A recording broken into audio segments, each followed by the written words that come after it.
빌립보 교회에 쓴 서신이 빌립보서지요. 오늘 우리가 빌립보서를 읽었는데 빌립보서는 2차 전도 여행 때 유럽으로 넘어가면서 첫 번째 만난 교회가 바로 빌립보 교회입니다. 당시 빌립보라고 하는 도시는요, 알렉산더 대왕의 아버지 필립의 이름을 따서 지은 도시입니다. 그래서 주전 167년에 로마의 식민지가 됐고요. 그리고 이후에 주전 42년에 이제 퇴역한 군인들, 그러니까 은퇴한 군인들이 사는 도시로 지정이 되었다고 그럽니다. 그래서 굉장히 크게 발전을 했어요. 유럽과 아시아의 교두보 역할을 하면서 군사적으로, 경제적으로, 사회적으로, 문화적으로 굉장히 중요한 위치를 차지하는 도시였고요. 당시에 빌립보의 시민들은 로마의 시민권과 동일한 시민권을 가졌다고 그럽니다. 그러니까 로마에 살고 있는 사람들과 빌립보에 살고 있는 사람들은 동일한 시민권을 가지고 있어서 빌립보 자체에 자치권도 있었고 또 투표권도 가지고 있었고 많은 특권들을 누리고 있었다고 합니다. 왜냐하면 로마는 군인들의 도시, 군인들의 나라이기 때문이죠. 그래서 퇴역한 군인들에게 주어지는 모든 그 혜택을 다 누리면서 살아가는 그런 도시라고 생각하면 될 것 같습니다. 그렇게 아주 자신만만하고 로마의 최고 혜택을 보고 있는 그 퇴역 군인들이 살아가는 그 도시에 바울이 뭐라고 얘기하느냐 하면 성도의 시민권은 하늘에 있는 것이다 이렇게 얘기를 해요. 이것이 매우 중요한 이야기입니다. 빌립보서를 읽으면서 우리가 느낄 수 있는 것이 뭐냐면 1장부터 쭉 한번 읽어보시면 서신서가 되게 많이 있어요. 바울이 쓴 서신서들이 굉장히 많이 있는데 그 서신서들에 보면 대체로 특정한 주제 때문에 편지를 씁니다. 교회 분란이 있대, 그럼 분란 때문에 편지를 쓰고요. 그 다음에 여기가 싸우고 있대, 그럼 싸우고요. 그 다음에 할례파들이 난리래, 그러면 그것 때문에 편지를 씁니다. 그래서 대체로 주제들이 로마서나 또 갈라디아서나 에베소서나 이런 것들은 믿음으로 구원을 얻는 거야. 할례가 아니라 율법을 따르는 게 아니라 그러면서 편지를 쓰지요. 그리고 또 교회 일치를 위해서 씁니다. 또 디모데서나 디도서나 이런 것들은 또 믿음의 후손인 자신들의 믿음의 아들들이 목회하는 데 있어서 그래서 교회가 어떻게 하는 것이 좋은 것이냐 이런 목회적인 주제들을 놓고 또 서신을 썼습니다. 그래서 그 주제 가운데 가만히 보면 쓰고 있는 바울과 또 받아들이는 수신자들 사이에 그 교회의 성도들 사이에 묘한 긴장 관계가 있습니다. 묘한 긴장이 있어요. 그런데 그 긴장도 있고 갈등도 있고 이런데 빌립보서는 그런 게 없어요. 빌립보서에는 그런 게 좀 적습니다. 왜냐하면 빌립보 교회는 사실은 뭐 그 안에도 율법주의자들도 있고 반유대주의자들도 있고 반도덕주의자들도 있고 또 뭐 누구죠? 유오디아하고 순두기하고 또 좀 분위기가 안 좋은 것 같아요. 싸울 것 같아요. 뭐 이런 이야기도 있습니다. 그런데 전체적인 주제를 보면 어떤 단어들이 많이 나오느냐? 감사, 만족, 찬양, 기쁨 이런 것들을 이야기를 합니다. 그래서 빌립보 성도들과 바울이 얼마나 좋은 관계를 유지하고 있었는지를 갖다가 알 수 있거든요. 그 빌립보서의 배경을 좀 하나를 더 알 수 있는 거는 뭐냐 하면 빌립보서를 쓸 때의 바울은 아마도 그 가택연금 상태였을 겁니다. 그래서 로마의 그 황제의 재판을 받기 위해서 이제 갇혀 있는 상태였는데 그때 가택연금을 당하고 있을 때에는 누군가 생활비를 대줘야 그 감옥 생활을 할 수가 있거든요. 그때에 빌립보 교회가 후원을 합니다. 빌립보 교회가 후원을 하고 그 다음에 에바브라디도라고 하는 사람을 갖다가 아예 파송을 해서 그 감옥살이를 하는 그 가택연금에 있는 그 바울의 수종을 들도록 그렇게 해서 보냈습니다. 그래서 거기에서 이제 그 가택연금을 하는 동안에 필요한 그 후원금하고 그리고 수종을 들기 위해서 에바브로디도가 갔는데 문제가 생긴 게 뭐냐면 수종을 드는 게 아니라 에바브로디도가 가가지고 로마에 와서 병이 들었습니다. 병이 들었는데 그 병이 들은 게 너무 심각해서 사경을 헤매요. 그러니 이게 이제 뭐 그 보낸 빌립보 교회도 굉장히 실망하고 그 다음에 바울도 굉장히 낙심하고 뭐 이런 상태였습니다. 그런데 하나님의 은혜로 이제 에바브로디도가 좀 회복이 되고 그때 성도들에게 안심시키기 위해서 에바브로디도를 갖다가 다시 빌립보로 돌려보내기로 이제 작정을 하면서 그 돌아가는 그 에바브로디도에게 주어진 편지가 바로 빌립보서입니다. 자, 그러면 이제 우리가 알 수 있는 것이 뭐냐 하면 문제점이 있어요 해가지고 쓴 게 아니라 사랑의 교통이 있다가 서로 낙심하고 힘들어 하다가 그러다가 이제 다시 회복되면서 쓰는 사랑의 편지라고 보면 될 것 같습니다. 그래서 사역의 막바지에 들어선 아주 나이 많이 늙은 감옥에 갇혀 있는 사도 바울이 사랑하는 마음으로 빌립보 성도들에게 쓴 편지입니다. 그러니까 뭐와 되게 비슷하냐? 나이 많이 먹은 할아버지가 사랑하는 자식들에게 혹은 손주들에게 쓴 편지와 같다고 생각하면 될 것 같아요. 그래서 구구절절 사랑이 넘치고요. 염려와 감사가 넘칩니다. 이런 배경을 염두에다 두고 이제 오늘 본문을 다시 읽어보면 그런 글자마다 바울의 권면에 얼마나 큰 애정이 있는지를 알 수 있거든요. 1절에 보면 이런 표현이 나와요. 바울이 빌립보 성도들에게 주 안에서 기뻐하라 이렇게 얘기하거든요. 주 안에서 기뻐하라. 기뻐하라. 그러면서 내가 자꾸 기뻐하라고 얘기를 하는데 내 처지가 어때요? 감옥에 갇혀있는 바울이 뭐 하는 거예요? 자기는 감옥에 갇혀있으면서 너희는 기뻐하라. 그러면서 내 처지에 이렇게 자꾸 기뻐하라고 쓰는 것이 번거로운 일이 아니야. 이것이 나에게 너무너무 기쁜 일이고 너희들을 안전하게 하는 일이야. 이렇게 이제 이야기를 합니다. 그리고 또 2절에 보면 그러면서 또 한 가지를 얘기하는 게 뭐냐 하면 개들을 조심해라. 개들을 조심해라. 악한 사람들을 조심하라고 이제 권해요. 거기에 보면 유대주의자들이 할례를 계속해서 이야기하니까 뭐 이런 것들을 갖다가 너희가 조심해야 돼. 그러면서 오히려 예수 그리스도를 믿으면서 구원받은 우리가 영적 할례자들이다. 라고 이야기하며 이제 응원을 합니다. 그리고 할아버지 이제 사도 바울이 자신의 이야기를 꺼내요. 사람들이 육체의 할례를 갖다가 자랑한다고 하면 그렇게 해서 육신을 갖다 자랑한다고 하면 내가 자랑할 게 진짜 많아. 이런 표현입니다. 내가 자랑할 게 진짜 많아.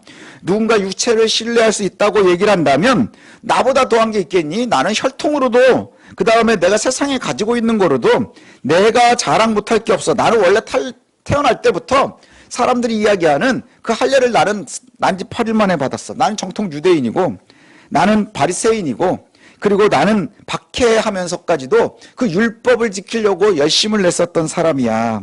그런데 내가 이 모든 자랑거리를 다 스스로 해롭게 여긴다는 거죠. 해롭게 여긴다.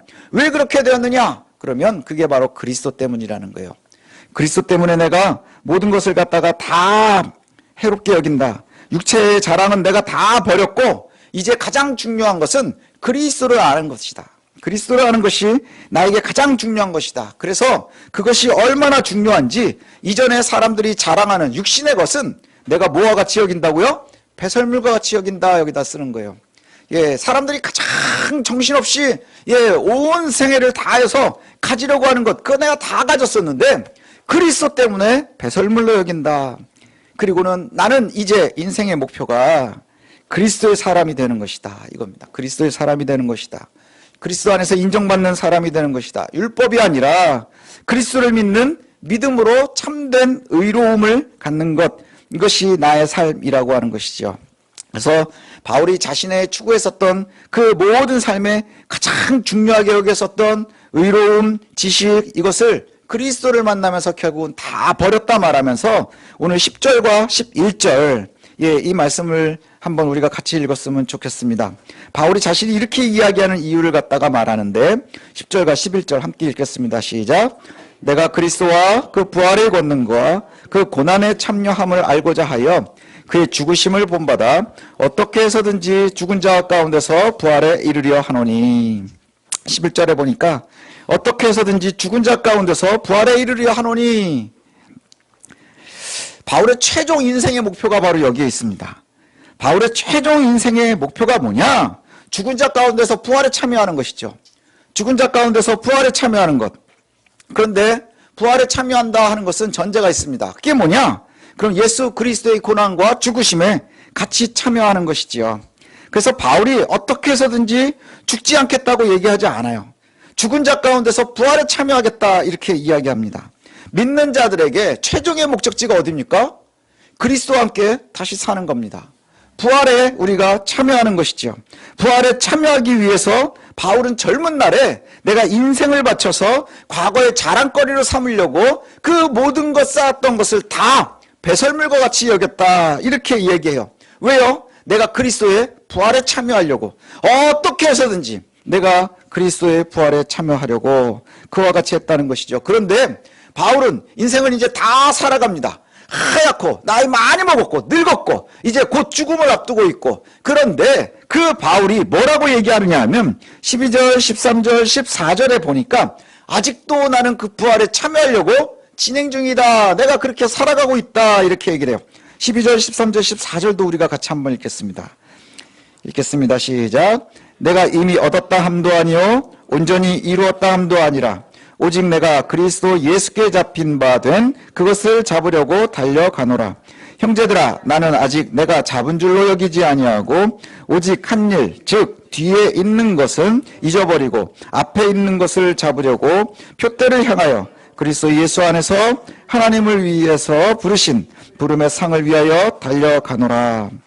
바울이 그리스도에게 붙잡힌 후에 여전히 그리스도를 향해서 내가 달려가고 있습니다. 이렇게 얘기해요. 내가 아직도 달려가고 있습니다. 내가 그리스도를 향해서 달려갑니다. 그리스도가 나의 인생의 표대가 되었고 그래서 내가 열심히 달려가고 있는데 과거의 것은 다 잊어버렸습니다. 과거의 것이 뭐예요? 내가 내 인생을 위해서 내가 열심히 공부하고 열심히 재산을 쌓고 내가 혈통의 육신을 자랑하고 그러던 그 과거의 모든 것은 다 잊어버리고 이제 내가 미래를 위해서 나아갑니다. 미래가 뭐냐? 그리스도의 표대를 향해서 나아간다는 거예요. 그리스도의 표대를 향해서 나아가고 그 목표를 향해서 나아가고 있는데 그것에 주께서 상 주실 것이라. 그것에 대한 고백이죠. 13절에 보니까 형제들아, 나는 아직 내가 잡은 줄로 여기지 아니하고 오직 한 일, 즉 뒤에 있는 것은 잊어버리고 앞에 있는 것을 잡으려 한다. 이렇게 얘기를 해요. 내가 아직 목표에 이르지 못했다. 그 목표는 우리가 언제 이룰 수 있을까요? 참여할 때죠. 예, 그리스도의 부활에 참여할 때. 그러나 한 가지 분명한 건 뭐냐? 나는 과거를 다 잊고 내가 지내온 것들을 다 잊고 이제 앞으로 나의 목표를 향해서 힘껏 달려가겠다는 거예요. 바울은 과거 자신의 육체에 신뢰할 만한 것들, 나의 출신이 이러이러해, 내 지식이 이만큼이야, 나의 신념은 이거야. 그래서 그 신념을 위해서 사람들을 박해하기도 했고요. 그 다음에 나의 지식을 자랑하기 위해서 끊임없이 바리새인으로 살아갔고요. 그 다음에 내 출신은 내가 난 지 8일 만에 할례를 받고 내가 유대인이고 그것으로 내가 증명하려고 끊임없이 살아갔습니다. 그러나 그것들을 다 버리고 이제 그리스도에 속해서 그의 부활에 참여하기 위해서 내가 지금도 달려가고 있습니다. 이렇게 이야기하는 거예요. 한번 그림을 그려보면 좋겠습니다. 그림을 한번 상상을 해보십시오. 흰머리가 가득하고 다 늙어서 이제 힘도 없고 그렇게 감옥에 갇혀 있는 그 바울은 자신이 화려했었던 과거 전성기가 있었어요.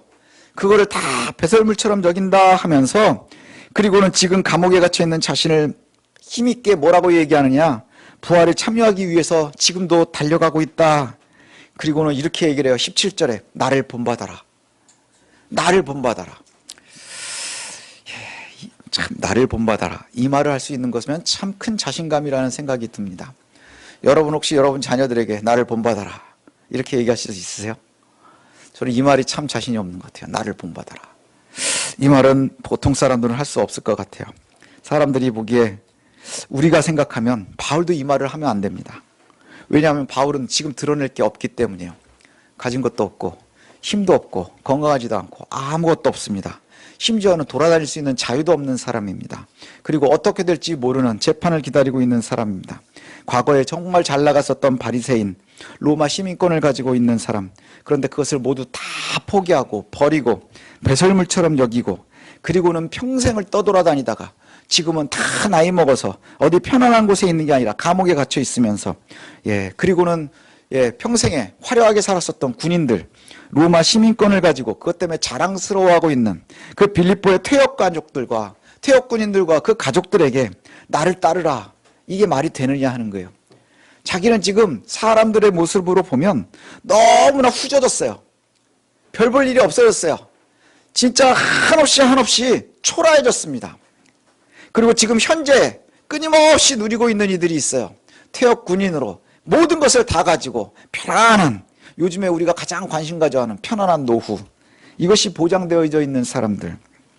근데 그 로마 시민권을 자랑하고 있는 빌립보 성도들에게 뭐라고 얘기하느냐면 우리의 시민권은 이 로마의 것이 아니라 하늘에 있는 거야, 이 말입니다. 우리의 시민권은 하늘에 있어. 바울이 자신의 육체의 자랑을 다 버리고 그리스도의 부활에 참여하기를 소망하는 삶을 빌립보 성도들에게 살아가라 이렇게 이야기하고 있는 겁니다. 그렇게 살아가려면 제일 중요한 것이 뭐냐? 너희가 로마 시민권을 자랑하지 말고 로마의 군인이었었던 것을 자랑스러워하지 말고 그 과거의 것들은 버리고 그리스도의 부활에 참여하라 이렇게 말씀하는 거예요. 그리스도의 부활에 참여하라. 사람들의 눈에는 이것이 실패지요. 오히려 빌립보 사람들이 훨씬 더 성공적인 삶을 살고 있는지 모르겠습니다. 그렇지 않나요? 우리가 지금 현재의 모습으로 봐도 지금으로 이렇게 비유해서 생각해봐도 그렇지 않습니까? 내가 예수 믿겠습니다라고 하면서 내가 여러 가지 방법들을 다 포기하고 여러 가지 길들은 포기하고 내가 오로지 예수 그리스도의 표대만을 보면서 살겠습니다. 그러면서 스스로 손해보고 스스로 힘들게 살고 스스로를 쳐서 복종시키면서 살아가는 사람이 그래서 세상의 눈으로 보면 초라해 보이고 별 볼 일 없고 연약하고 병들었고 그런데 고민거리들 뿐인 사람이 지금 넉넉하게 살아가고 있는 이들을 바라보면서 너는 나를 따라라. 너희들의 시민권이 그것이 진짜가 아니야. 사람들의 눈으로 보면 실패자가 성공자에게 지금 권면하고 있는 겁니다. 하나도 없는 사람이 다 가진 사람에게 이야기하고 있는 거예요. 나를 따르라 이렇게 호소하고 있다는 거죠. 보네퍼가 부활절 설교에서 이런 말을 합니다. 예수 그리스도의 십자가가 성금요일에 예수 그리스도의 십자가를 바라보면 그것은 하나님의 패배로 끝나는 사건입니다. 그렇죠. 하나님의 패배로 사건이 끝납니다. 금요일로 세상이 끝나면. 근데 결국 이 이야기는 어디에서 끝나나요? 부활절 아침에 끝나는 겁니다. 예, 세상의 눈으로 바라보면 성금요일날 하나님의 패배로 이야기가 끝나지만 부활에 참여하는 이들에게는 그 안식 후 첫날 부활에 참여하면서 결국에는 우리는 이기는 이야기로 이 이야기가 끝난다는 것이죠. 예, 사람들이 보기에 골고다, 십자가의 골고다, 그것은 확실히 예수 그리스도의 패배입니다. 하나님의 패배입니다. 그러나 금요일 골고다의 죽음은 부활절에 이르러서 비로소 무엇이 됩니까? 승리가 되는 거예요. 부활에 참여할 때 우리가 승리가 되는 겁니다. 세상에서 성공했다. 그래서 세상을 갖다가 따르고 싶어하고 세상의 잣대로 그것을 살고 싶어하는 사람들은요. 결국에 이르는 게 뭔지 아십니까? 안 뺏기려고 하는 거예요. 내가 지금 건강에 자신 있으면 어떻게든지 건강하고 싶고요. 돈이 좀 있는 것 같으면 어떻게든지 돈을 지키고 싶어 하고요. 내가 권력이 있으면 어떻게든지 권력을 지키고 싶어 합니다. 그래서 사람들이 이것에 눈에 막 현혹되기 시작하면 물불을 가리지 않아요. 돈 때문에도 물불을 가리지 않고요. 권력 때문에도 물불을 가리지 않습니다. 그래서 이 사람들이 결국에 모든 걸 다 가졌다 생각하는 순간에 아무것도 놓치지 않기를 원해요. 그래서 사람들이 소망하는 게 뭔 줄 아십니까? 불멸이에요. 불멸. 세상에서 다 가졌다고 하는 사람들이 결국에 갖고 싶어하는 것이 뭐냐? 불멸입니다. 멸망하지 않는 거예요. 죽지 않는 거예요. 진시황이 다 이룬 다음에 뭘 찾고 싶어 했다래요? 불로초 찾고 싶어 했다죠? 예, 찾았는지 안 찾았는지 잘 모르겠습니다. 애굽의 바로도 자기가 다 권력을 갖고 이 세상에 두려울 것이 없고 아쉬운 것이 없어요. 그때 사람들이 제일 많이 생각하는 게 뭐예요? 지금 내가 누리고 있는 이것을 멸망하지 않고 계속 누리고 싶은 거예요. 그래서 믿기 시작하는 게 뭡니까? 내가 잠깐 자고 내세에서도 계속 왕으로 살고 싶어 하는 거예요. 그래서 미라를 만들고 무덤 안에다가 잔뜩 자신들의 화려한 재산을 갖다가 함께 묻어놓고 싶어 하는 것이죠. 불멸하고 싶어 하는 거예요. 이 이야기는 어디서부터 시작되느냐? 그러면 인류 최초의 이야기가 길가메시의 이야기라고 그러거든요. 예, 길가메시의 서사시가 지금까지 발견된 인류의 최초의 이야기입니다. 길가메시도 세상에 부러울 게 하나도 없었어요. 두려울 게 하나도 없었어요. 근데 친구의 죽음을 보고는 두려워서 그 다음에 여행을 하는데 뭐를 찾아 여행하느냐? 불사를 찾아 여행합니다. 사람들은 또 뭘 소망하고 싶어 하느냐? 그래서 우리가 죽음도 잠깐 자는 거라고 생각을 하고 싶어요. 그래서 잠깐 잤다가 깨는 거. 그래서 우리에게서 완벽한 생명이 떠나는 것. 이걸 생각하고 싶어 하지 않아요. 그래서 세계관들이 그렇게 생겨납니다. 가나안에 보면 바알을 섬기는데 바알은 겨울이 되면 죽습니다. 하지만 생명이 땅에 있다가 봄이 되면 다시 살아나요. 우리가 북유럽의 신화도 보면 아주 멀리 떨어져 있는 북유럽의 신화도 보면 오딘이 그래요.